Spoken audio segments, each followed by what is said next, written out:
There's a new sheriff in town. Redshirt sophomore Jack Lausch is getting ready for his first career start with the Northwestern Wildcats. On Monday, Coach David Braun made the decision to bench grad transfer Mike Wright after his disappointing performance in last week's 26-20 loss to Duke in double overtime. Welcome on into Northwestern Medicine Field. I'm Matt Saperstein alongside Taylor Hancock for NNN Sports as the Northwestern Wildcats face off against the Eastern Illinois Panthers here in week 3 of the 2024 season. And Taylor, it's quite a pivotal time for Northwestern football. They've made this change at quarterback a lot sooner than people would have expected. We're less than 24 hours away from Northwestern's Big Ten home opener against number 23 Indiana here at Northwestern Medicine Field. For NNN Sports, I'm Matt Saperstein alongside guest analyst Ari Bieber. Ari, thanks so much for making the trip out from Bloomington, Indiana, and coming out for some pregame analysis. Hey, thank you for having me. I really appreciate it. For sure. Now, Ari, looking ahead to this matchup tomorrow, Northwestern is just 2-2 on the season, but Indiana is red hot. They're off to their first 5-0 start since 1967, as today is the final game of the 2024 season for Northwestern football. And it's also two special occasions for Northwestern. Not only is it the Hack game, but it is also Senior Day. Northwestern will be honoring 25 of its graduating players ahead of today's matchup against Illinois. Northwestern completes the comeback and defeats Montana State 72-69. Welcome in, I'm Matt Saperstein alongside Bianca Havate for NNN Sports. And tonight it was Northwestern's Nick Martinelli who put on a show. He scored 22 points on the night, scoring 16 of those in the second half. And it was also Brooks Barnheiser in his season debut coming back from his foot injury. He showed out for the Cats, scoring 20 points and accumulating 10 rebounds. But his biggest contribution on the night was an alley-oop to Matt Nicholson with 36.7 seconds left on the clock to put Northwestern up 2 and to seal the deal for the Cats. Now, Northwestern's biggest strength this season has been their defense. They've only let up an average of 13 points and 66.5 rushing yards per game. Taylor, what have been the keys to Northwestern's defense so far? In that game, Northwestern got off to a very hot start, starting the game 6-0, and Izzy Skane scored 7 goals. Now, that's really important to think about today. Izzy Skane 7 goals because Izzy is just 7 goals away from breaking the all-time scoring record in NCAA women's lacrosse history. And we spoke with Izzy Skane yesterday about what it would mean for her to be able to break this record in front of her home crowd, but that is not the most important thing. Northwestern has only beaten Illinois 10 times since 2000, but 9 of those wins have come at home. So if there's one place they're going to do it, it's going to be here at Welsh Ryan tonight. Yeah, well, look, Sammy, Brooks Barnheiser is the best defensive player in recent history for the Wildcats. He has been so explosive and aggressive on the court, both offensively, being able to shoot and score down low, shoot the 3-ball, and also in the backcourt, being able to stop defenders, get steals. He was second in the Big Ten in steals this season.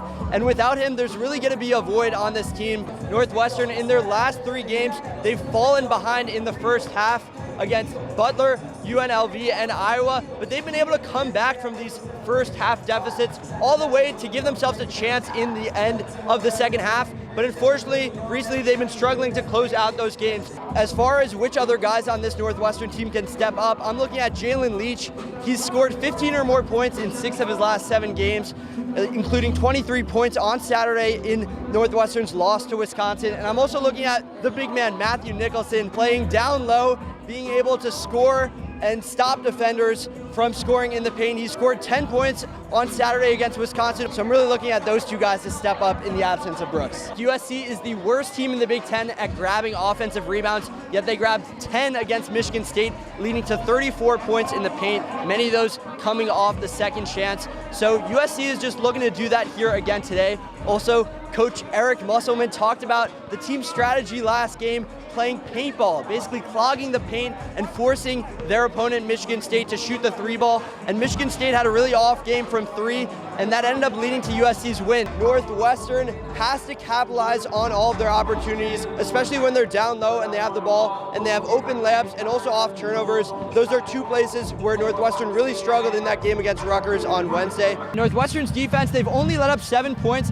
which is very good and also consistent with their performance these last few weeks. But on the other hand, they haven't gotten as much production as we've seen in weeks past. You know, they only have 1 sack, 2 tackles for loss, no interceptions yet. They did have a blocked field goal, which was very huge towards the end of this first half. After back-to-back NCAA tournament appearances for the first time ever, Northwestern men's basketball enjoyed a long and busy offseason. The team got 2 transfers, 4 new commits, and they went on a 10-day foreign tour to Italy and Greece to play 3 exhibition games. But many questions still remain for this program. Who will be taking up the ball? Can the Cats shoot well beyond the arc without Ryan Langborg? And how will the team score consistently in the absence of program legend Boo Buie? The answers to these questions will become clear once the season gets started, but we got a glimpse into the future of this team last night when the Wildcats hosted Lewis in an exhibition game. Plus, us Big Ten fans will hopefully get to see an updated, even longer animated Big Ten commercial come fall, and who doesn't want to see that? Northwestern field hockey has been dominating its opponents this season. Ranked number 1 in the country, the Wildcats started the season 15-0, the best start in program history. The team looked to clinch its 2nd straight Big Ten regular season title last weekend in a trip to Michigan.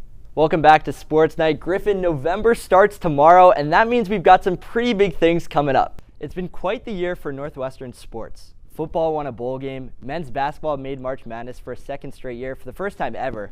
Northwestern won 3 Big Ten regular season titles and 3 Big Ten tournament titles, and women's lacrosse is eyeing a national championship this weekend. The season has ended for all but one Northwestern sports team, but as Lupe Fiasco said at Dillo Day on Saturday, the show goes on. I'd like to look ahead to next season and talk about the top 5 things to look forward to in Northwestern sports. Nick Martinelli's success as of late is largely due to his diverse skill set. Martinelli thrives at attacking the paint with his quick dribble, spinning by defenders, getting off quick left-handed floaters, and rebounding. Martinelli possesses a wide range of skills unlike any other Wildcat. A sizable athlete who can dribble inside, shoot, get open in the paint, and play aggressive down low. With Barnheiser out, the men's basketball team has a void to fill on both offense and defense. This past week, the Wildcats had their first 2 opportunities to show what the rest of this team can put together versus Wisconsin and USC at home. Upset alert, the Wildcats look to knock off number 17 Wisconsin at Welsh Ryan Arena. Jalen Leach getting things going for Northwestern early on in this one. He can't seem to find anything, but Nicholson comes up big with the screen, feeds Leach at the top of the key, and he cashes in for the Cats' first bucket of the day. Leach with the board going coast to coast. He pulls up from 3, but it is no good. He grabs his own rebound and feeds Ty Berry in the corner for 3. That's good. The Cats go up 8-0 as the Badgers call timeout. Now under 6 minutes left in the half, all tied up at 15. The Badgers trek up the court led by John Tanjay. He dribbles right, pulls up from 3, and he drains it. Things starting to heat up for the number 17 Badgers. But soon after that, Northwestern would gain some momentum back. Leach from 3 again. Count it, Nick Martinelli is fired up, and the Cats head into the half up 6 on Wisconsin. After the break, Northwestern still holding on to their lead, looking to build on it. Leach in control, he'll drive left into the paint to the basket and power through his defender for a quick 2 to put the Cats up by 7. Leach led Northwestern on the day with 23 points. The Badgers now with a cross-court outlet pass to none other than Tanjay, who misses, but Carter Gilmore is there to grab the rebound and put the ball back in. Wisconsin in control. And things didn't change much throughout the rest of the half. Leach sinks 2 free throws to cut the Badgers' lead to 4 with about 23 seconds left. Northwestern now down by 6, trying to make one final push. Leach with the ball, he can't get it to go, and the Badgers leave Evanston with the win, defeating the Wildcats 75-69. Marking Northwestern's 3rd straight Big Ten loss.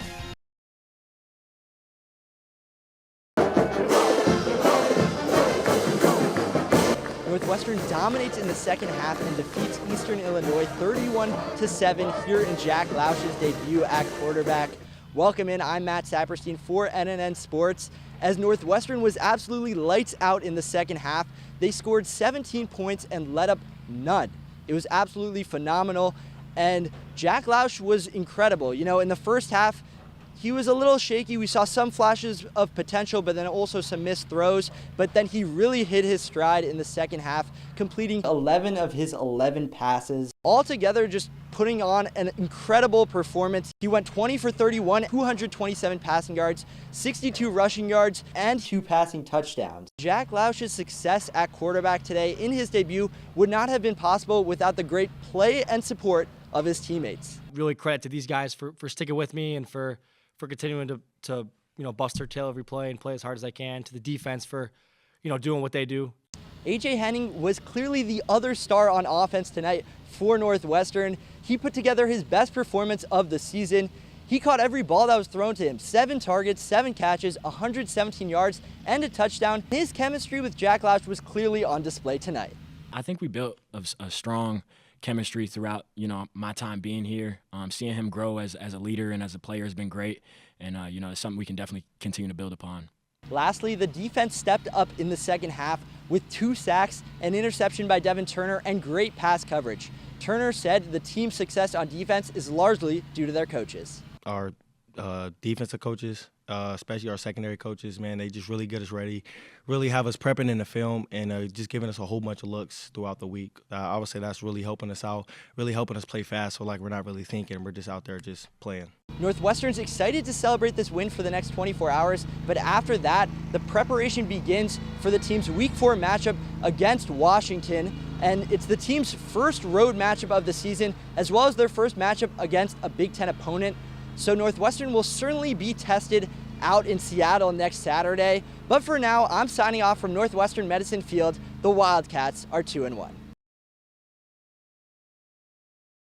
On Monday, Northwestern football head coach David Braun addressed the media in his weekly press conference here at Walter Athletic Center ahead of Northwestern's Week 6 home matchup against number 23 Indiana.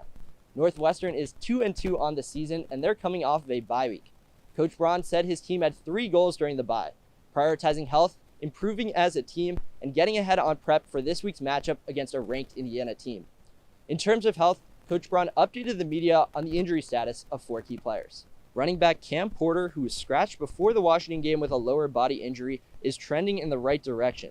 This season, Porter is averaging 5.3 yards per carry with 234 rushing yards and 3 touchdowns. Northwestern is hoping to get their lead rusher back on Saturday. Left guard Nick Herzog should be back this week. He'll certainly bolster this Wildcat offensive line that has been struggling with injuries early on this season. Center Jack Bailey will not play against Indiana and is unlikely to return for the rest of the season.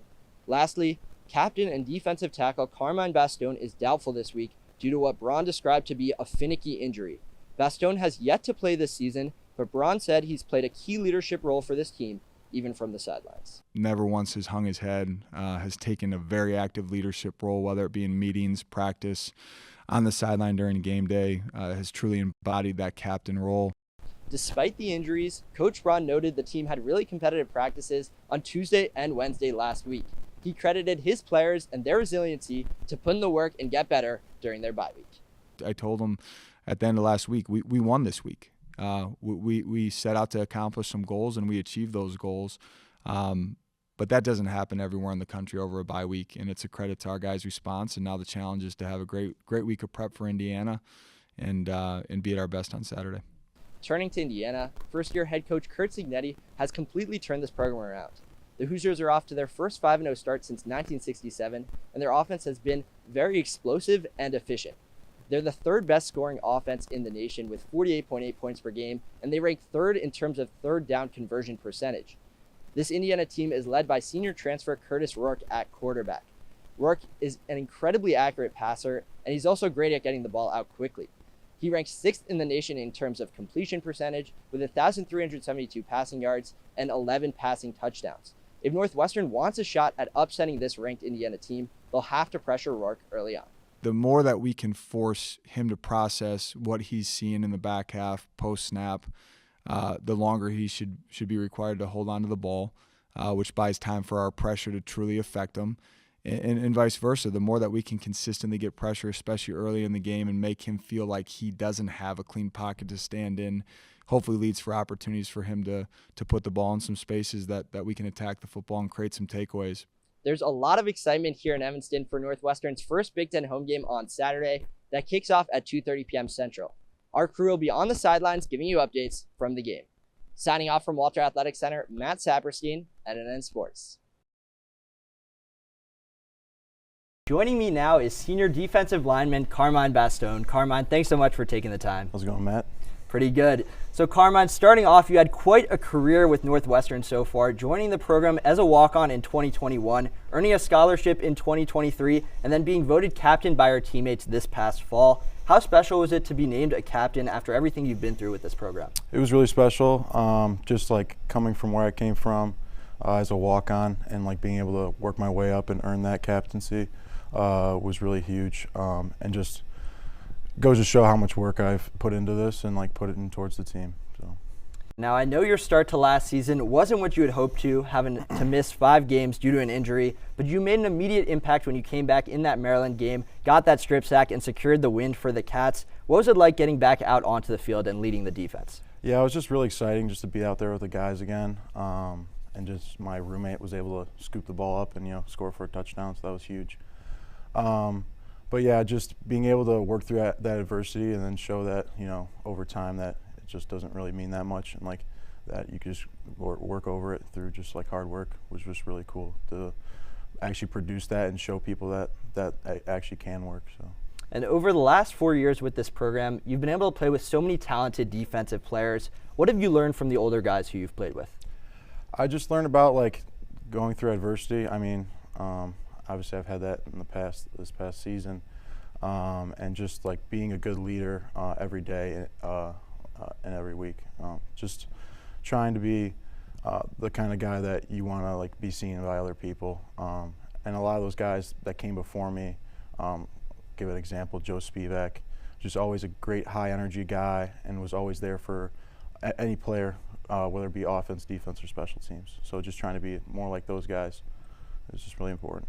Now, you announced a few weeks before spring ball that you'll be returning to Northwestern for the 2025 season. What do you hope to accomplish as a returning captain, and how's the team preparation been going so far? I think just having a successful season. I'm not really looking for personal accolades. I'm just looking for, just having a good year, go to a bowl game, and just enjoy the heck out of each other. Well, Carmine, thanks so much for joining us on the show. Looking forward to see what you'll be doing and with the rest of the team this season. Thank you.